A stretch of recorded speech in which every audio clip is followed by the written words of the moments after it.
Hi guys! Muling pagbabalik. Team Gentle po. Magluluto po tayo ng carbonara pasta with turkey. Hindi po ako gagamit dito ng cream or milk, gatas. Ang ginamit ko po is ibang type ng cream. Coconut milk po. So milk pa rin siya.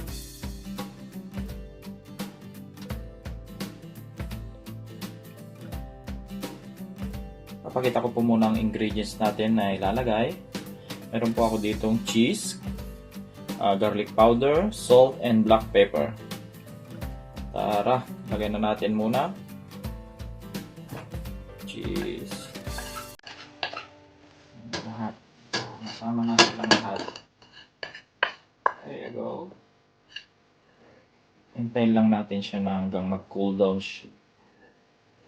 Yung cream kasi mas masarap po yung coconut pagka medyo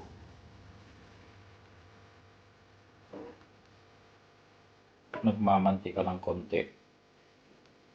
Okay, put aside ko muna siya. Lagay muna kita dyan at ito po ay yung turkey na sinasabi ko. Ayan. Turkey bacon. Gawin natin isang bacon.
Naka-favorite ko sa lahat.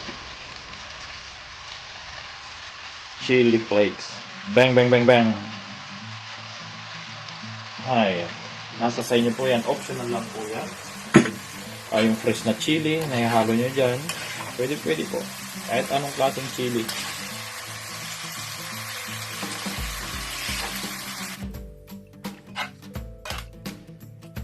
Ayan po yung finished product ko. At matikman na natin. Ito po isa po sa nagpapasarap sa akin. Ito po yung iskalyon na sinasabi nila o di kaya dahon ng sibuyas, ugot sibuyas. Sa kanya ay napuno na kayo yung aking panagan. Ayan na po. Ayan, napakasarap po.